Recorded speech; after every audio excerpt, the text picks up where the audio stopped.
Здравствуйте, друзья! Сегодня у нас 26 июня, понедельник, примерно 22:00. И сегодня, как всегда, о событиях, которые прошли за последние 12 примерно часов. Думаю, что главное – это, конечно, выступление Путина, как раз под завес рабочего дня, которое явилось как бы логичным продолжением того, что мы наблюдали последние 36 часов, то есть время Пригожинского путча, назовем его так. И если я назвал предыдущее свое видео, то есть актом опущения, которое совершил повар над Путиным, то вот это выступление – это фактически де-факто признание, что этот акт действительно состоялся. Путин напомнил мне Горбачева, который в августе, после провала уже путча 91 года, когда его вернули из домашнего фактически ареста, из Фороса, он потрясенный прибыл в Москву, доставлен, вернее, был в Москву на самолете, он был в трансе заметно, он уже фактически утратил власть, он что-то произносил, какие-то слова, которые не имели уже никакого значения. Власть фактически была уже у него. Вот то же самое я наблюдал сегодня, вернее, с утра еще, когда российское телевидение транслировало фрагменты заседания правительства страны, ну и потом выступление Путина. О том, что происходит в стране, так намётки достаточно ясные были, понятны после вот этого видеоряда о заседании российского правительства. Что там лопотал Мишустин, это было 10-е дело. Достаточно было посмотреть на лица присутствующих, вот этих министров, которые сидели там, ну, такие выражения лица, как будто они сидели на собственных похоронах. Там не было не то что уверенности в завтрашнем дне, не то что хорошем настроении. Там такое впечатление, что сидели люди, у которых нет будущего, все, жизнь для них закончилась. Но потом выступил Путин. Я приведу несколько тезисов, чтобы вы поняли, насколько он потерян во времени и пространстве, и в то же время он чует, куда несет его рок событий. Итак, он поблагодарил бойцов и командиров Вагнера за все то, что они сделали за последние 36 часов. Но если конкретно за то, что они повернули на расстоянии 200 километров от Москвы и таким образом избежала, бла-бла-бла. Конечно, избежала, потому что я могу представить, их там было 1006, как я сказал в прошлый раз. Москву они бы, конечно, не взяли, но если бы они туда зашли, и, скажем так, часть из них захватила бы какие-нибудь там высокоэтажки, многоэтажки в Москве в качестве заложников, а какая-то часть рванула к Останкинской телебашне и взяла ее. Вот тогда был бы цирк. Или даже без телебашни. Зайдя на улицы Москвы, они закрепились бы там, и вот этот ужас бы длился много дней. То есть Россия после этого, как единое целое государство, я боюсь, перестала бы существовать. И, видимо, в этом и была проблема. То есть светлые головы, которые еще остались в Кремле, видимо, поняли эту ситуацию. Поэтому, может быть, и правильно Путин назвал этих людей, поблагодарил этим людям, потому что благодаря им, то, что они повернули все-таки, несмотря на все те преступления, которые совершили, Россия пока еще живет, еще цельное государство.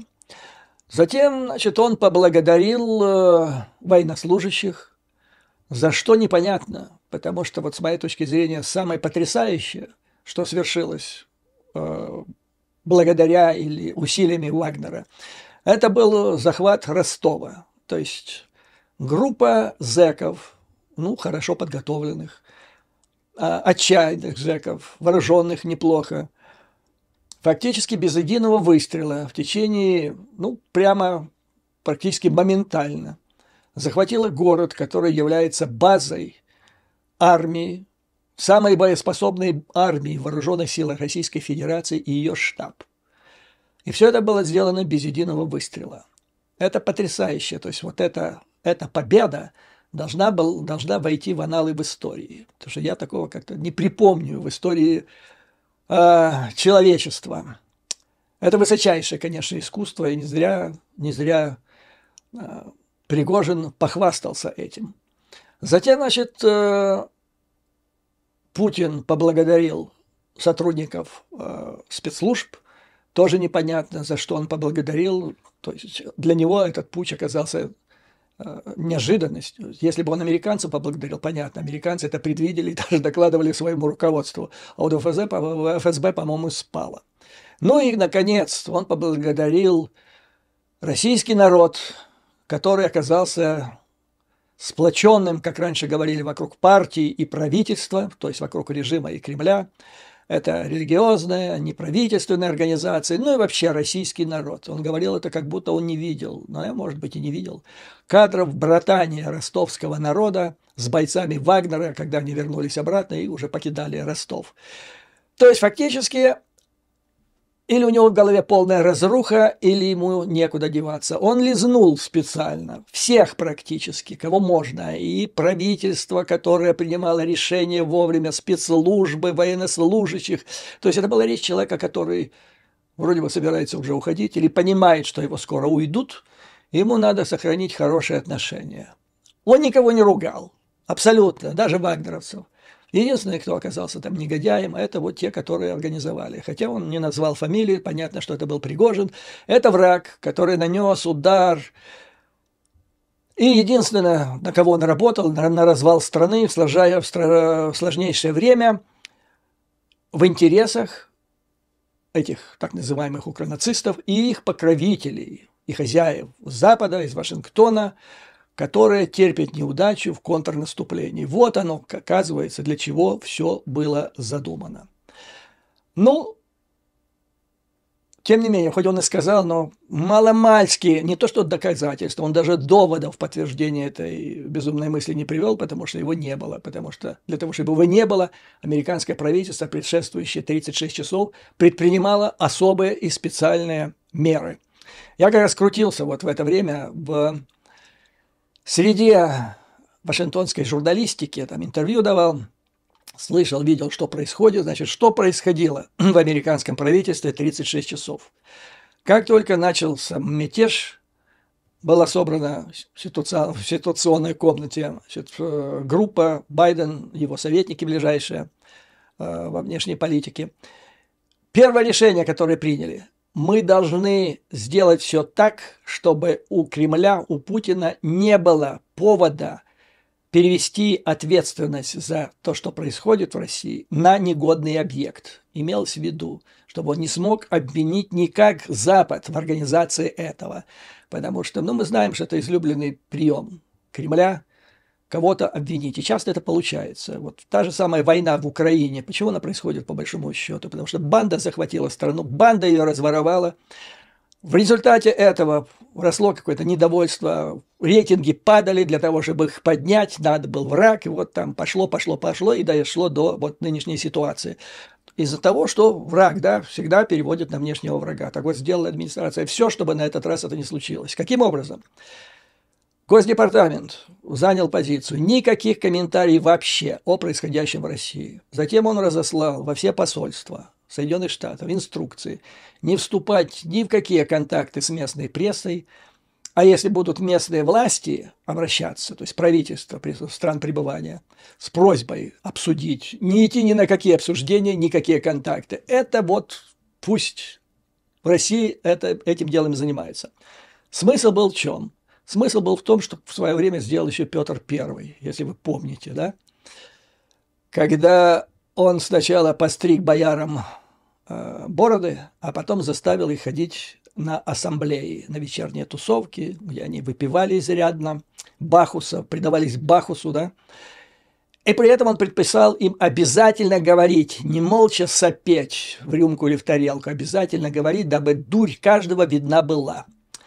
То есть вот это решение Белого дома и Госдепартамента было, цель его была дать рашенцам, вот, Пригожину и властям разыграть вот то, что они начали, самим от начала и до конца, дабы вот дурь всего этого государства была видна во всех гранях. И так оно, собственно говоря, и получилось. В то же время гонцы Госдепартамента, они контактировали главным образом, то, что с союзниками быстро провели переговоры для того, чтобы согласовать свою позицию, это понятно.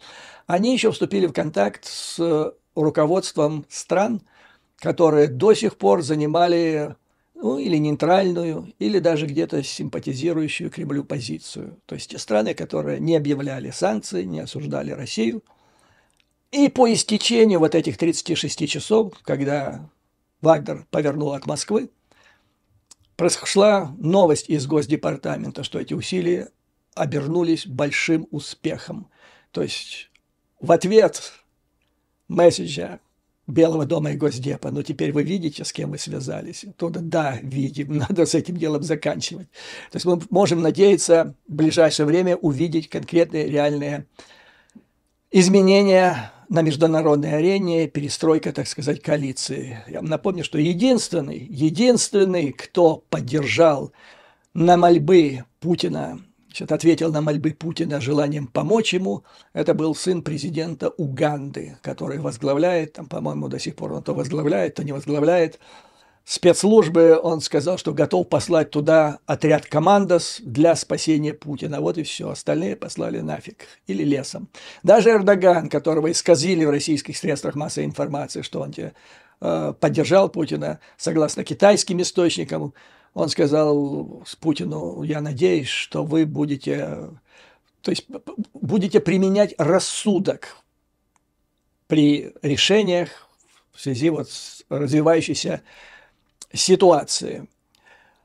Я вам специально на этом остановлюсь, потому что я дальше перейду к вопросам, которые вы мне задали, к ответам на вопросы. Один из них был о так называемой тайной конференции, которая прошла в субботу-воскресенье в Копенгагене.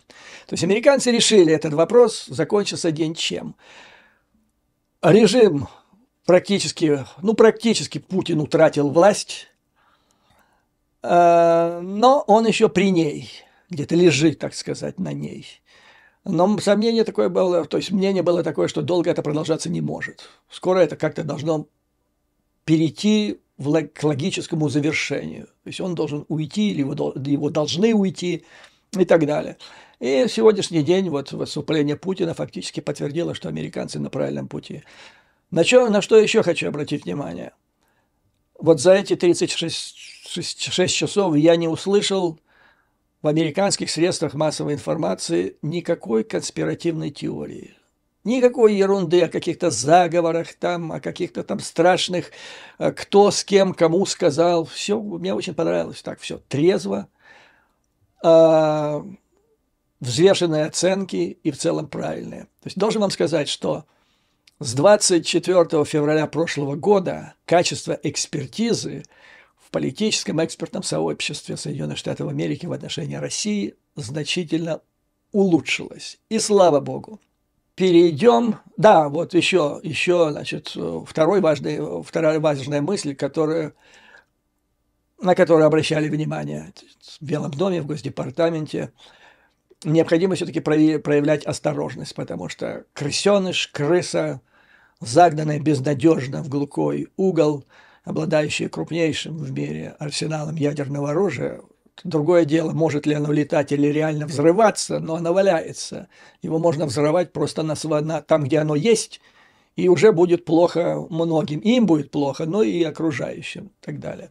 Поэтому надо так очень осторожно, шаг за шагом, как мы с вами говорили, хвост отрубать по кусочкам. Итак, в США вчера вечером ждут смены власти.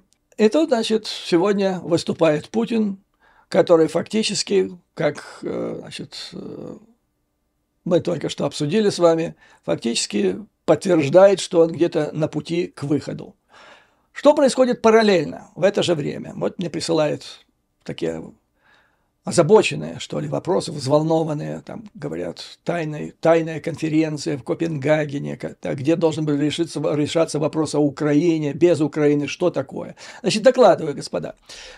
Еще 13 августа, сентября прошлого года, видео 316, я вам рассказывал, что Ермак нанял, я так понимаю, за деньги за деньги украинского налогоплательщика, вряд ли он сделал это из своего кармана, лоббиста, бывшего генсека НАТО Расмуссена из Дании.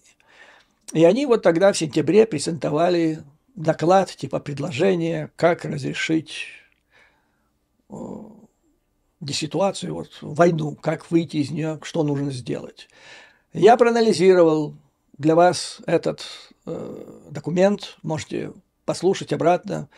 Если не ошибаюсь, мой вывод был, что если дать нормальному, толковому политологу 3 часа и немножко денег, то любой политолог справился бы с заданиями и создал бы примерно такой же документ, не хуже.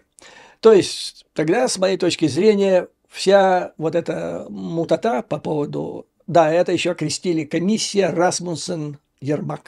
На самом деле не было никакой комиссии. Был человек, который нанял, и был его лоббист. Вот и все. А можете назвать как угодно. Форум, комиссия, международная Генеральная ассамблея, там, все что угодно. Так вот, на этот раз, значит, решили замутить более глобальный проект. Так его назвали. Глобальный саммит мира, который требовал, естественно, больших капиталовложений. Господин Расмуссен, наверное, был доволен. Я не уверен, что украинский налогоплательщик... Вот американцы бы потребовали, если бы вот таким образом нанимали лоббистов, американцы бы потребовали расследования в Конгрессе, какие суммы, из каких фондов оплачивали эти услуги. Был задуман глобальный саммит мира. Причем действительно писали, что в какой-то такой странной, секретной, полусекретной обстановке все это происходит. Но, может, потому и происходило в полусекретной обстановке, что там возникают тут же вопросы, на которые не хотелось бы, значит, писать открыто. Вопросы какого характера? Назвали саммит саммит советников по национальной безопасности. Тут же возникает вопрос, а что там делает Ермак? Есть советник по национальной безопасности, кстати, из Америки приглашали, очень уговаривали, без него вообще никак не смотрелся. Салливан, он так и не приехал. То есть с Украины должен был ехать Данилов, я как понимаю. Что туда поехал завхоз, человек без определенных предписанных законом полномочий по фамилии Ермак, совсем непонятно. Затем, значит, в каких условиях возникла идея и почему возникла идея этого саммита? Как пишет, то есть по этому поводу было немного, были статьи накануне, ни одной статьи по результатам и по тому, как проходил этот саммит, так называемый, не было ни одной маломальской заметки. Еще можно сделать вывод, что там, как писал Салтыков-Щедрин, его в злодействе обвиняли, а он воробушка съел. То есть ели там по воробушку и разбежались. Но, значит, почему возникла сама идея саммита? Согласно источникам, вот, а их там было 2-3, не больше накануне, украинское руководство, то есть Ермак, выразили озабоченность о том, что наступление идет плохо, контрнаступление идет плохо, и как-то пессимистично оценили его перспективы. И в этой связи решили, значит, давайте замутим саммит и пригласим туда кого? Специально были названы Бразилия, Южная Африка, Индия, Китай, может быть и Турция. То есть все те страны, которые, по большому счету, до сих пор поддерживали так или иначе Путина, которые не осуждали Украину. И зачем их туда приглашать? Уговаривать?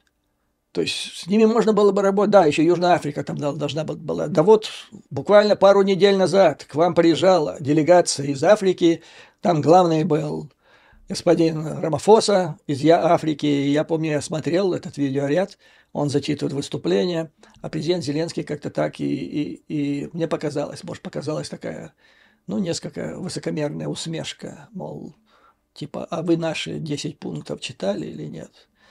Вот, что вы тут рассказываете нам сказки? То есть, приехал Рамафоса, работайте с ним.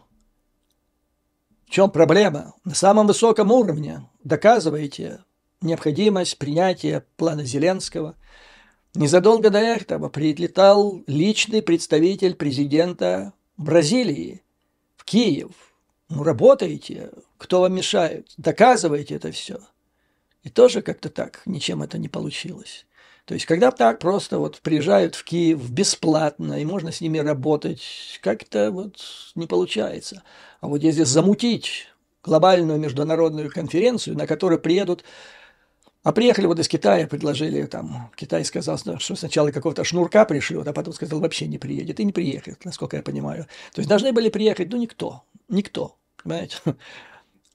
То есть не хотим работать с высокопоставленными представителями этих стран, которые приезжают в Киев, но зато давайте проведем глобальную международную конференцию. Только ее и не хватало. То есть единственный бенефициар, два бенефициара всего этого, господин Расмуссен, который улучшит свое финансовое положение в своей компании на достаточно хорошую сумму, я так понимаю, но и господин Ермак. Господин Ермак, потому что для него это пиар. Причем интересно, буквально то совпало, как бы, ну, совершенно совпало. Впервые, я вот говорил раньше, я что-то не припомню, вот обо всех, даже членах офиса Ермака, как-то так проходилось у Скорбеева и у Соловинова, на Соловином помете, всех их ругали, Зеленского ругали, а Ермаке как о покойнике. Ни слова, совсем ни слова. А теперь сказали хорошее. Наконец-то упомянули и сказали хорошее, тоже как о покойнике. Сказали, что фактически он сейчас управляет государством, а происходит сейчас наступление, и вывод такой, что фактически, если наступление проваливается, он несет за это ответственность, снимая ответственность Зеленского. Я думаю, что будет несколько другой расклад. Если вопреки Ермаку наступление увенчается успехом, то он представит себя через своих лоббистов как организатором Великой Победы. Не зря же он недавно вот сфотографировался вместе с командующими посередине Ермак, и рядом, ну, прямо князь Потемкин с боевыми генералами. А если не удастся, ну вот он на мирном фронте тоже сражается, видите, на этом глобальном саммите.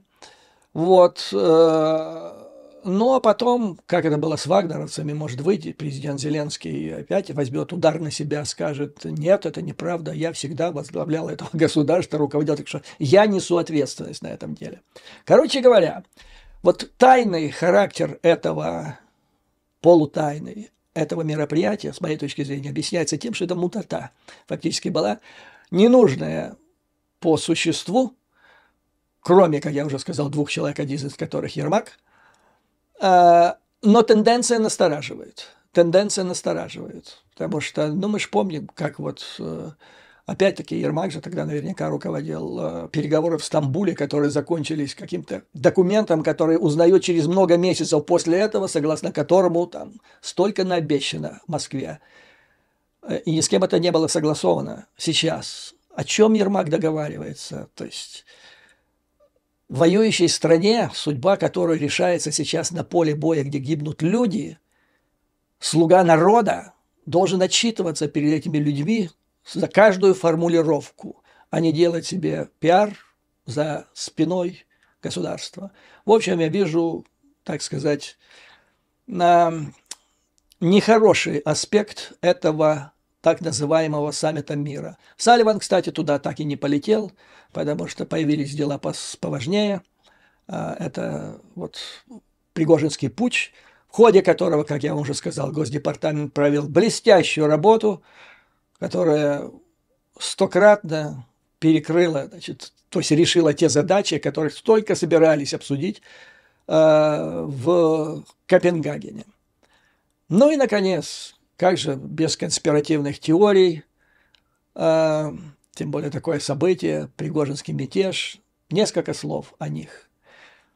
Причем я не конспиролог, скажу им почему. Потому что большинство конспирологических теорий, это или предрасположенность человека, бывает такая психологическая теория, или же это, как правило, конспирология придаются те люди, которые в своей жизни ни одного заговора или операции такой военной, разведывательной не совершали. То есть, которые не понимают на практике, насколько это сложно успешно совершить операцию.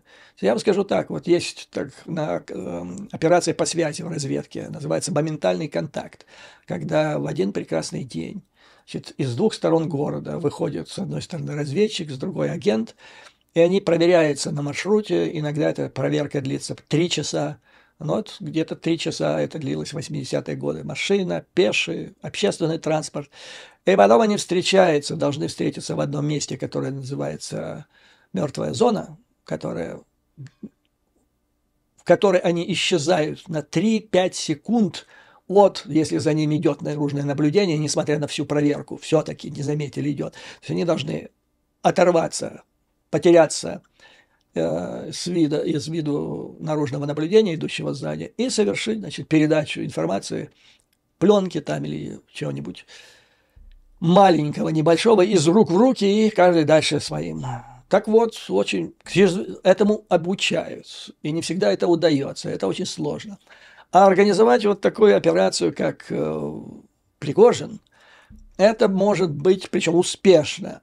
Я вам скажу, это взялась бы такая организация, как ЦРУ, допустим, я не уверен, что она бы это сделала настолько успешно. Я уже не говорю о российских спецслужбах. Российские спецслужбы, они мастера. Вот что-нибудь само по себе происходит, а производит, как говорится, очевидно невероятное. Вот где происходит, казалось, вау, фантастика, да, само по себе. И вот тут же бац, и подключается спецслужба, раньше советская, теперь значит, российская, и за это, а это мы сделали, вот и все.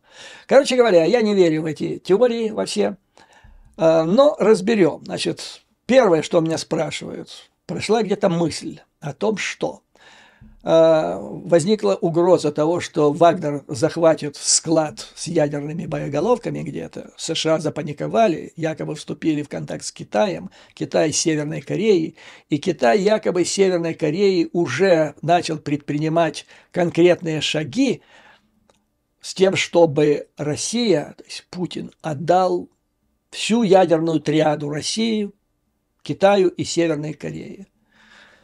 Ну, я бы вот так просто вот закончил, тяжело вздохнул, развел руками и на этом остановился, потому что сил нет такое обсуждать. Вы знаете, ядерное оружие – это такая вещь, которую не отдают другим государствам, не отдают под контроль даже своим близким. Ельцин, если вы помните, когда ему делали операцию, значит, он передал свой чемоданчик под запись, по-моему, кому он там передал, то ли вице-президенту, то ли премьеру, то ли Рудскому, точно сейчас не помню, но как он только пришел, вышел из наркоза, он тоже потребовал чемоданчик обратно. Это почему? Потому что это гарантия его безопасности. Путин без этого чемоданчика, условно я, конечно, говорю, он вообще никто, и зовут его никак. Поэтому отдать Северной Корее триаду, то есть стратегические ракеты наземного базирования, бомбардировщики и подводные лодки, но вы меня извините.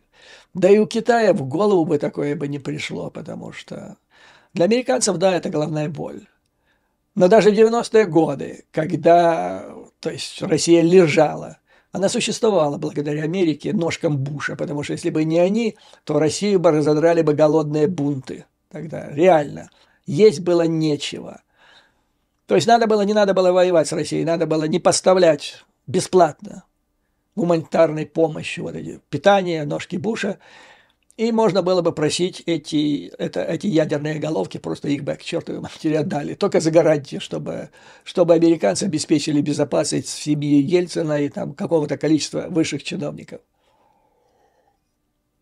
Естественно, никакой работы со стороны Китая, Северной Кореи, потому чтобы поставить под контроль ядерную триаду России за это время, и даже разговоров не было. Китайцы придерживались той же позиции, что и Соединенные Штаты по этому поводу. Никаких комментариев, потому что они не хотели, чтобы их тоже как-то так обвинили в этом деле. Это не надо было никому совершенно. То есть это табу.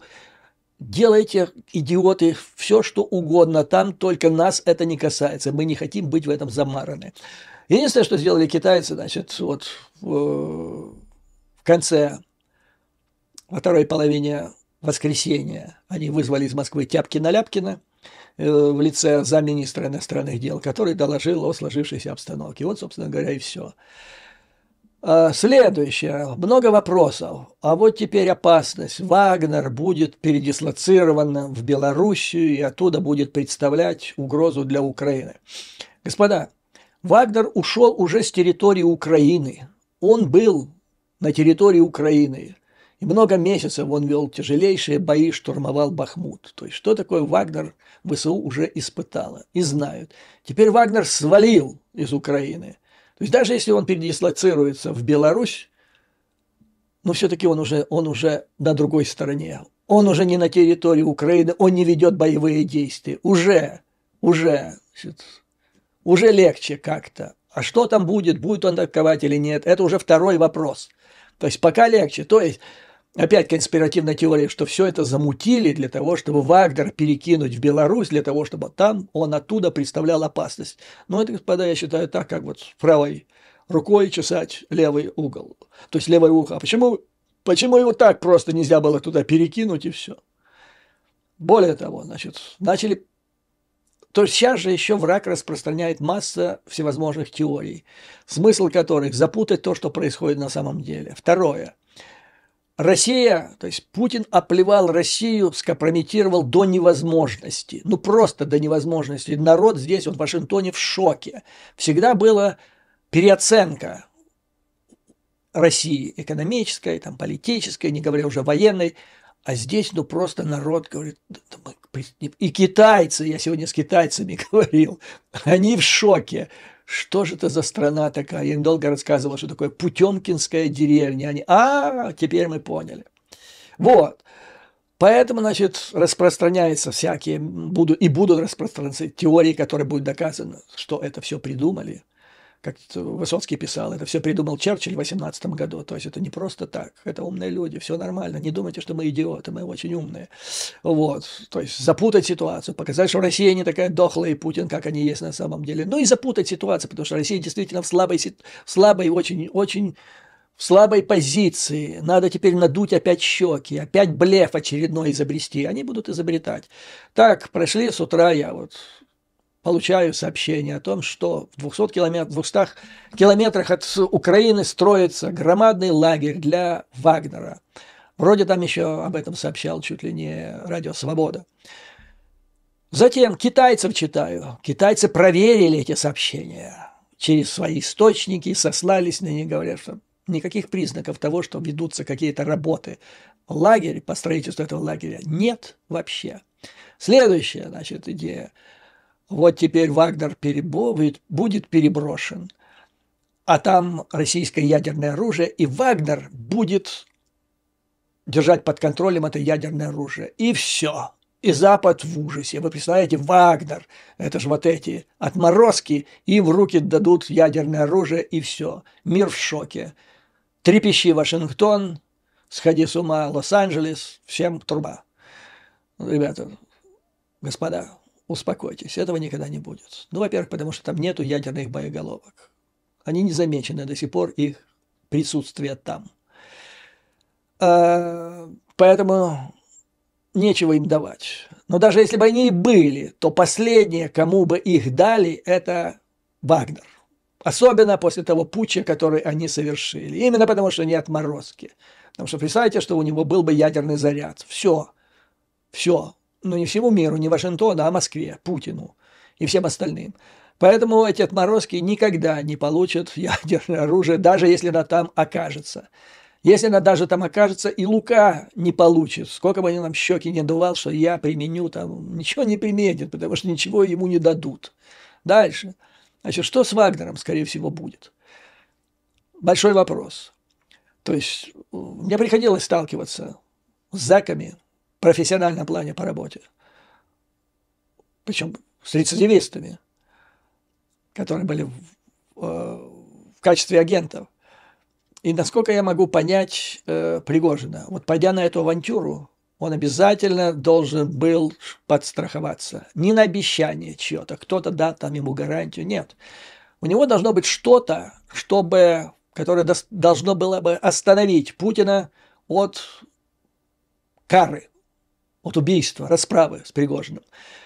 Как принято в этой среде, это какая-то фигня типа компромата, наверное, которая вот если со мной произойдет то-то, тогда это все всплывает, вам труба. Это может быть страшный компромат, не знаю. Может быть, это будет включать ядерное оружие, информацию о ядерном оружии. Бог его знает, Бог его знает. Вот на что надеяться, с моей точки зрения, Пригожин. Кстати, появилась информация, мне из Беларуси присылали якобы фотография, что он находится уже в каком-то отеле в Беларуси без своих вагнеровцев, но с деньгами. Потом поступила информация, что якобы это не так, его там нет. В общем, ждем, смотрим. Что касается вагнеровцев, что бы там Путин не давал, какое слово? То есть его слово мы знаем уже, оно ничто не стоит, потому что то, что он сказал сегодня, это совершенно противоречит тому, что он сказал, когда начался это августовский путч. То есть этому человеку нельзя вообще верить. Балабол, ну просто ноль, абсолютный. Он скатился сейчас до уровня вот этого боевого гнома. Второй у них есть Медведев. Это вот сейчас второй Медведев 2.0. Их ждет тяжелая судьба. Их будут прессовать. Кто участвовал в этом заговоре, в этом марше, их максимум, что из них могут сделать, это штрафные, что-то штрафного роты. Наехать на их семьи, у кого есть семьи. Если нет, ну так просто там пригрозить, деваться некуда. То есть из них могут сформировать штрафные роты, батальоны и использовать против Украины. Это да. Но что их наберется очень большое количество, я в этом сомневаюсь. Ну, потому что их и не было так много у Пригожина. И потом, когда это будет, как будет, не знаю. То есть это уже будет другой Вагнер, который, если он еще сформируется на территории Беларуси, это уже будет другой Вагнер. Ну и надо сказать, что нельзя недооценивать Лукашенко, что помогать этому проекту, не, как говорится, на совесть он не будет. Не зря, как только начался путч, Лукашенко по неопровергнутым до сих пор данным вместе с самыми любимыми членами своей семьи рванул в Турцию, где его и нашли янычары, со словами «надо помочь Путину урегулировать ситуацию». Вот, поэтому захочет ли он ее урегулировать до конца, это еще неизвестно. Ну вот, собственно говоря, и все, что да, Запорожье тоже много взволнованных вопросов. Значит, смотрите, господа, меня очень беспокоит вот какая тенденция. Как-то вот Запорожье, вот эта паника, тревожная волна появилась в последнее буквально время.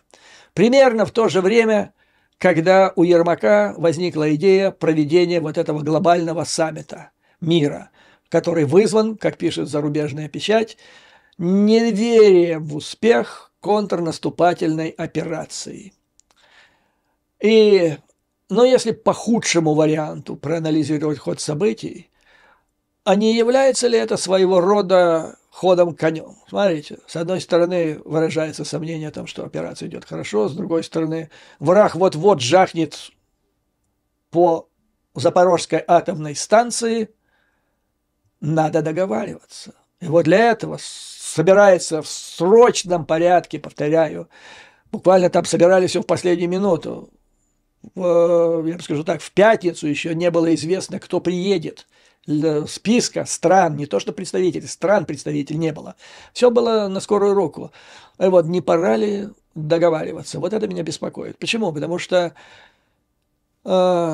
информация о том, что последнее, опять-таки, я не слежу 24 часа за телемарафоном украинским, не могу знать, там, что кто говорит последнее, но то, что я видел, мог прочитать, последняя такая настораживающая информация о ухудшении безопасности АЭС Запорожской поступила от Буданова совсем недавно, о том, что этот пруд, охладитель, якобы заминирован, и если его рванут, значит, взорвут, вода уйдет, охлаждать нечем, все, труба, приехали. В то же время Гросси, это руководитель Международного агентства по атомной энергии, он утверждает, то есть он давно уже говорил, что заминировано было внутреннее помещение, и это было давно, с тех пор ничего не изменилось, и он не заметил никакого минирования, а он там был то ли неделю, что ли назад, не заметил никакого минирования вот этого пруда. Ну и если так сопоставлять, кому бы я больше верил, Гросси или Буданову, так откровенно скажу, Гросси. Потому что, ну, если верить Буданову, мы должны уже давно омывать ноги в водах Черного моря. Из всех его предсказаний я помню единственное, которое он сделал, будучи в Вашингтоне, куда его вызвали на лечение, и ему объяснили ситуацию и дали интервью сделать, по-моему, Wall Street Journal, где он сказал, что нападет Москва на Украину. Это было осенью, по-моему, в октябре, в конце октября или начале ноября 21 года. То есть он, уже тогда американцы кричали, и Буданов стал первый, кто, значит, поддержал, что надо слушать американцев. Но сказал он тогда из Вашингтона. Но потом он приехал в Киев, и оказалось, что никто его в Киеве не услышал. Так он и замолчал. А потом он нам рассказал историю, что о нападении России на Украину ему за сутки до этого или за двое рассказал этот самый Киреев, якобы его агент. Ну, вот эта история, помните, мы разбирали. Поэтому нужно, да, не нужно паниковать. Не нравится мне вот это совпадение вот этих всех совершенно. Но опять-таки я повторяю, я сейчас говорю по худшему варианту. Это необходимо, потому что идет война. Принимать всегда худший вариант. Но, повторяю, с точки зрения Гросси, а ему верят американское правительство, западные спецслужбы, ничего кардинальным образом в плане безопасности вокруг Запорожской АЭС не изменилось к худшему за последние 2-3 недели, во всяком случае, после взрыва Каховской ГЭС. Вот на этом, господа, позвольте закончить сегодняшнее видео. Я считаю, что события в России идут в правильном направлении. Бог с Украиной, господа. Ну, мне могут возразить, а откуда вы знаете, может, там еще хуже Путина будут. Думаю, не будет хуже Путина. Почему? Потому что есть вариант, что появится второй Берия. В каком плане? Вы помните, это был ужасный человек при Сталине, на котором была масса крови. Но когда умер Сталин, он вдруг оказался самым ярым либералом и демократом в советском руководстве. Он выпускал людей миллионами из тюрем, он выступал за воссоединение Германии, проповедовал там потрясающие реформы, которые шли вразрез с марксизмом-ленинизмом, потому что он понимал, что надо ему вылазить, ему надо уходить от возможности обвинения в том, что он самый страшный после Сталина преступник. Но это ему не удалось. То есть Хрущев и забоялся, поэтому его и кончили там. Чтобы ему не удалось. Если бы удалось ему представить себя в облике голубя мира и демократии, да, ну тогда бы стал бы исчадием ада Хрущев. То есть Хрущев вот по этому поводу попытался его удавить. Поэтому даже если представить, что это сделал, что придет господин Патрушев, я думаю, что вот следующий после Путина этот человек должен проявить, во всяком случае, здравый смысл. А здравый смысл состоит в том, что не может такая страна, как Россия, которая, ну, вы видите, вот Пригожин все показал, не может эта страна тягаться и вообще существовать в борьбе продолжительной со всем западным миром. И это безумная страна, с которой даже Китаю, Индии, Бразилии теперь понятно, что нельзя связываться, там ею руководят неадекватные люди. Поэтому следующий человек должен будет доказать обратное, что есть адекватные люди. Я так это надеюсь в лучшем варианте. Хотя я думаю, что, наверное, на первом этапе, если Путина заменят, там будет что-то наподобие триумвирата. А возможно, и клон появится, вот этот боевой гном Медведев, которого этот триумвират будет дергать за ниточки. В общем, я думаю, что хуже Путина, во всяком случае, на ближайшие несколько лет не будет. И тот или те, кто заменят Путина, они должны будут проявить здравый смысл, а здравый смысл заключается в том, что надо валить с территории Украины, просто валить. И есть повод. Вот Путин, он ушел, все. Вот это и есть повод. Поэтому, дорогие друзья, позвольте на этом закончить сегодняшнее позднее видео. И, как всегда, слава Украине и ее вооруженным силам. Враг будет разбит, победа будет за нами. Вам, дорогие друзья, выдержки, мужества и твердой веры в нашу неизбежную победу. До скорой встречи!